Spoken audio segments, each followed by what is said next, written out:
नमस्कार बच्चों, स्वागत है आपका अपने YouTube चैनल हरियाणा सेंट्रल पर। The structure and function of plasma membrane हम कर रहे हैं कार्प की बुक से। ठीक है, हमारी सेल बायोलॉजी की सीरीज चल रही है। ये सीरीज़ क्या है, जो नए बच्चे उनको बता देता हूँ। ये सीरीज़ हमने CSIR नेट JRF मई जून में जो आपका कंडक्ट होगा, कंबाइंड टेस्ट होगा, उसके लिए स्टार्ट की हुई है। प्लस में HPSC Haryana public service commission assistant professor का एग्ज़ाम लेगी और बॉटनी की 145 पोस्ट है, जूलॉजी की 120 पोस्ट हैं, उनके लिए ये सीरीज़ है। ठीक है, HPSC Haryana public service commission PGT post graduate teacher का एग्ज़ाम लेगी। ठीक है, ये उसके लिए सीरीज़ है। इन जो सिलेबस प्रिस्क्राइब्ड जो सिलेबस है आप देख लेना। आप अपने जो यूट्यूब चैनल है उसके जो सिलेबस का सेक्शन है, ठीक है, वीडियोज़ का सेक्शन, वहाँ पर आपको मिल जाएगा। वहीं से जो सिलेबस दिया हुआ है उसी को ध्यान में रखते हुए ये वीडियोज़ सीरीज आपके लिए लेके आई हैं। इसके अलावा आपके पास एक और सुविधा आपके लिए कर दी गई है। HPSC के लिए, ये CSIR वाले बच्चों के लिए नहीं है। HPSC का अगर कोई बच्चा क्लास देखता है या जुड़ा हुआ है, अगर उसको क्वेश्चन प्रैक्टिस के लिए क्वेश्चन चाहिए, ऑथेंटिक क्वेश्चन जो कि आप HPSC पूछेगी, HPSC के लेवल के क्वेश्चन डिजाइन किए हुए हैं, तो वो बच्चा क्वेश्चन ले सकता है। ठीक है, तो वो कॉन्टैक्ट कर सकता है। कॉन्टैक्ट नंबर आपका 9416466016। HPSC PGT और असिस्टेंट प्रोफेसर की अगर आपको प्रैक्टिस के मतलब जो टेस्ट सीरीज चाहिए हैं, यूनिट वाइज आपको टेस्ट सीरीज प्रोवाइड हो जाएंगी। ठीक है, तो वो कॉन्टैक्ट कर लेना। जो नंबर बताया आपको, प्राइस जो है, अमाउंट जो प्राइस है, कितना चार्ज होगा, वो आपको बता दिया जाएगा। जिस बच्चे को जो भी यूनिट के क्वेश्चन चाहिए वो इस नंबर पे आप कॉन्टैक्ट कर सकते हो, कॉल भी कर सकते हो, मैसेज भी कर सकते हो। ठीक है, ये आपके लिए एक्स्ट्रा इन्फॉर्मेशन थी। चलिए, हमने स्टार्ट करना है, हम इससे पहले स्टडी कर चुके हैं, आज हमको स्टार्ट करना है डिस्ट्रीब्यूशन ऑफ इंटीग्रल प्रोटीन। हमने इंटीग्रल प्रोटीन पिछली क्लास में मोस्टली ओवरव्यू ले लिया था। अब ये इसमें हम क्या पढ़ेंगे, जो इंटीग्रल प्रोटीन है वो डिस्ट्रीब्यूट कैसे, हम कैसे पता लगाएं कि यहाँ पर हमारी इंटीग्रल प्रोटीन है। तो उसके लिए एक टेक्निक होती है जिसे बोलते हैं हम फ्रीज फ्रैक्चर एनालिसिस। क्या बोलते हैं उसको? Freeze fracture analysis. Very very important है। अब ये होती क्या है? The concept that protein penetrate through membrane. इसमें कंसेप्ट क्या है, जो प्रोटीन है वो क्या करते हैं, पेनेट्रेट करते हैं rather than simply remaining external to the layer. ठीक है, सिंपली वो लेयर की क्या करेंगे, वो सिंपली लेयर के ऊपर नहीं होते, वो पेनिट्रेट करते हैं। ठीक है, the concept that protein penetrate through membrane rather than simply remaining external to the layer was derived primarily from the result of a technique. तो फ्रीज फ्रैक्चर टेक्निक से हमको क्या पता चला, जो प्रोटीन होते हैं ना वो लिपिड की लेयर में पेनिट्रेट करते हैं, अंदर जाते हैं। In this procedure a tissue is frozen. एक जो टिश्यू लेंगे उसको हम फ्रीज कर देंगे, फ्रोज कर देंगे, जमा देंगे, सॉलिड कर देंगे, देन स्ट्रक विद नाइफ, फिर उसको काटेंगे नाइफ ब्लेड से, विच फ्रैक्चर दैट, इससे क्या हो जाएगा, उस ब्लॉक के दो टुकड़े हो जाएंगे। एज दिस होकर, जैसे ही होता है, the fracture plane often take a path between the two leaflet of lipid bilayer. Once the membrane are split, जैसे ही मेम्ब्रेन स्प्लिट होगी टुकड़ों में, in this manner metal are deposited on the expose surface. जो cut के बाद expose surface है वहाँ पर मेटल क्या हो जाएंगे, वो डिपॉजिट हो जाएंगे। ठीक है, जो एक्सपोज हुए हैं surface from A showed replica which is viewed in the electron microscope, जैसे ये आपको दिखाई हुई है। ठीक है, shown in figure 4.15b, the replica resemble a rod strewn with pebble which are called membrane associated particle. Since the fracture plane passes through the center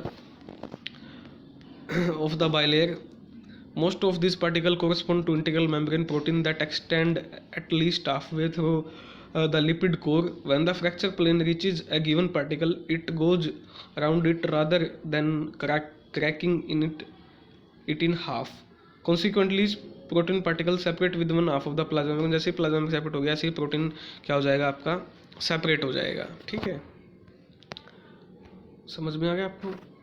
चलिए, one of the great values of freeze fracture technique is that, इसकी सबसे बड़ी advantage क्या है, it allows an investigation of the micro heterogeneity of the membrane. Membrane की जो composition है उसको स्टडी करने में मदद मिलती है। Localize differences in part of the membrane stand out in this replicas and can be identified as illustrated by the replica of a gap junction shown in figure 7.32d। Biochemical analysis in contrast average out such differences. ठीक है, चलिए, studying the structure and properties of integral membrane protein. ये है आपका fracture. जैसे ही मैंने रबड़, एक आप रबड़ लो, उसको ऐसे ट्रांसवर्सली काटोगे तो ऐसे कटेगा। ये पिल होती है ना, ऊपरली सतह ऐसे उखड़ जाएगी, और जैसे ही आप उखाड़ोगे तो ये आपको देखिए, आप जैसे इसको फ्रैक्चर करोगे तो ये आपको प्रोटीन ऐसे एम्बेडेड घुसे हुए अंदर प्रतीत होंगे, ठीक है। ये फ्रिज फ्रैक्चर टेक्निक का मेन फंक्शन है। अब studying the structure and properties of the integral membrane protein because of their hydrophobic transmembrane domain. Hydrophobic domain है यानी नॉन पोलर है। Integral membrane protein are difficult to isolate, तो इनको निकालना है ना, थोड़ा आइसोलेट करना डिफिकल्ट है इन सोल्यूबल फॉर्म। सोल्यूबल फॉर्म में से नहीं निकाल सकते हम। Removal of this protein from the membrane, जैसे हम रिमूवल करेंगे इन प्रोटीन को मेम्ब्रेन से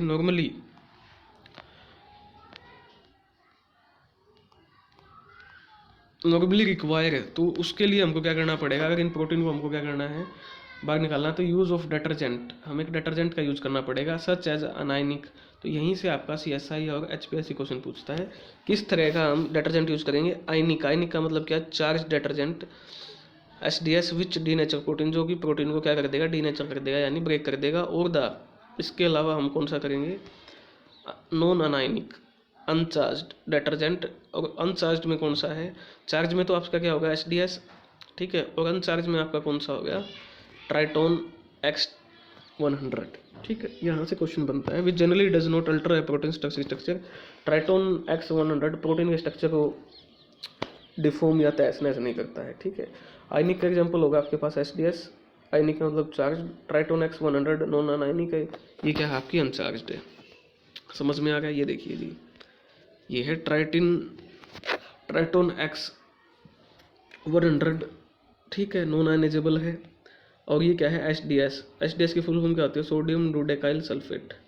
ये आपको पता होनी चाहिए क्या होती है इसकी फुल फॉर्म, सोडियम डोडेकाइल सल्फेट। चलिए नेक्स्ट क्या है, लाइक मेम्ब्रेन लिपिड, जैसे मेम्ब्रेन लिपिड होते हैं डिटर्जेंट और एम्पीपैथिक। डिटर्जेंट भी अब क्या होते हैं, एम्पीपैथिक होते हैं। Being composed of polar and, इनका एक पोलर एंड होता है और एक क्या होता है नॉन पोलर हाइड्रोकार्बन चेन होती है। As a consequence of their structure detergent can substitute for phospholipid. Detergent को हम बदल सकते हैं, यानी किसके रूप में, फॉस्फोलिपिड के रूप में हम क्या कर सकते हैं, यूज़ कर सकते हैं stabilizing integral protein while rendering them soluble in aqueous solution. Once the protein have been solubilize, जैसे ही प्रोटीन अब सोल्यूबलाइज हो जाएंगे डिटर्जेंट में बाय द डिटर्जेंट में various analysis can be carried out. फिर हम डिफरेंट टाइप की स्टडी को अपने कैरी आउट करते हैं to determine the proteins amino acid composition. हम ये पता लगा सकते हैं कि अमाइनो एसिड कितना है, उसका मोलिकुलर मास कितना है, अमाइनो एसिड की जो सीक्वेंस है वो कैसी है, वो पता चल जाएगा, ठीक है। Researcher have had great difficulty obtaining crystal obtain करने में काफ़ी डिफिकल्टी होती है। Most integral membrane protein for use in X ray crystallography. In fact fewer than 1% of the known high resolution protein structure represent integral membrane protein.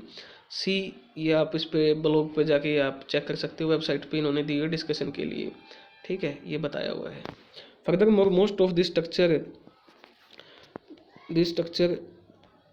represent prokaryotic version of particular protein which are of often smaller than their eukaryotic homologs and easier to obtain in large quantity. Once the structure of one member of membrane protein family is determined, अगर एक family है पूरी 100 की family, अगर एक बंदे को हम उस फैमिली के पढ़ लेंगे तो दूसरे बंदे को पढ़ने में, रिसर्च करने में क्या होगी, आसानी होगी, ठीक है।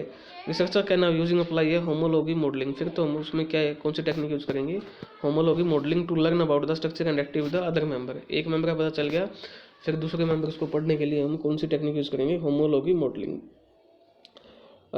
Of the family. For example solution of the structure of the bacterial potassium channel KCSA shown in figure 4.39 provided a wealth of data that could be applied to the structure and mechanism of action of the much more complex eukaryotic potassium channel.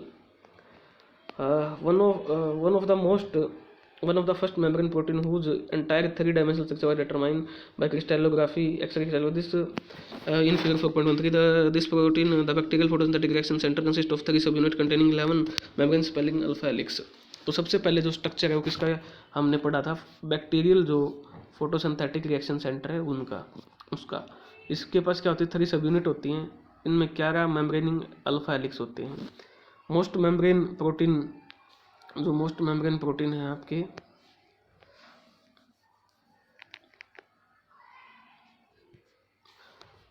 membrane not have as am unable to crystallization as the photosynthetic reaction center. Among the obstacle, many membrane protein are present at low number per cell, are unstable in the detergent containing solution required for their extraction, are prone to aggregation and are heavily modified by glycosylation and cannot be expressed as a recombinant protein as a type of cell. ये सारी क्या आई problem हमको face करने को मिली।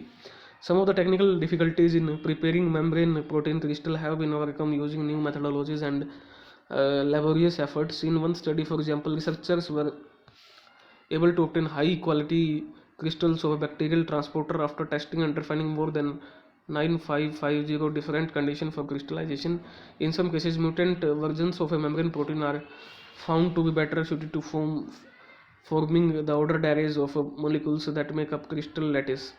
In many other cases, crystallization has been achieved by covalently linking. Crystallization को हमने कैसे achieve किया? कोवलेंट लिंकिंग के द्वारा, ठीक है. The membrane protein to the other molecules, often small soluble protein. These added elements stabilize. ये जो added element ये क्या करते हैं? Stabilize करते हैं किसको? The structure of the target protein and increase the number of site on the surface of the protein that can participate in intermolecular contact required for lattice formation. For example, the crystal structure of the beta 2. अब देखिए जी, आप इसका structure पढ़ेंगे beta 2 एड्रेनोजेनिक receptor का, shown in the chapter opening image of page number 120 पे दिया हुआ, हमने पीछे भी पढ़ा. ऑब्टेन बाय इंसर्टिंग ए T4 लाइसोजाइम मॉलिक्यूल. हमने कैसे ऑब्टेंड हुआ? जब हमने इसमें क्या इंसर्ट किया? T4 lysozyme molecule derived from T4 bacteriophage. Crystallization of the beta 2 adrenogenic receptor was also facilitated by the presence of a specific ligand bind to the receptor and the use of cholesterol. इसमें एक हमने specific ligand का या receptor का भी use किया, उसके अलावा cholesterol का भी यूज़ किया. In the lipid phase medium in which crystals were grown. Despite increasing success in protein, काफ़ी सक्सेस भी मिली है, ठीक है, प्रोटीन क्रिस्टलाइजेशन में. Researchers still rely largely on indirect approaches.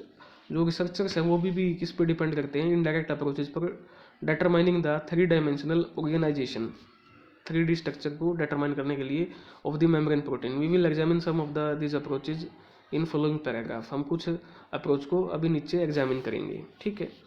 एक बार ऊपर डायग्रामेटिक फॉर्म्स को हम सभी को देख लेते हैं. ये देखिए, ये क्या है आपका? Integral protein as it reside with the plasma membrane. ये प्लाज्मा मेम्ब्रेन में आपको इंटीग्रल प्रोटीन देखने को मिलेगा. Tertiary structure of the photosynthetic reaction centre of bacterium. ये आपका टर्सरी स्ट्रक्चर है फोटोसिंथेटिक रिएक्शन सेंटर का बैक्टीरिया के, जो क्रिस्टल एक्सरे क्रिस्टलोग्राफी से डिटरमाइन किया गया था. Portion contain 3 different membrane spanning. 3 different membrane spanning properties है. येलो कलर में है एक आपकी ब्लू में है और एक किसकी में है? आपकी डार्क ब्लू में है, ठीक है. The helical nature of each of the trans membrane segmented. आप हेलिकल गिन सकते हो कितनी है, टोटल 11 हेलिकल इसकी होंगी. उसके अलावा एक्स्ट्रा फैक्ट में क्या दिया हुआ है? Many integral membrane protein have a substantial portion that is present in the cytoplasm.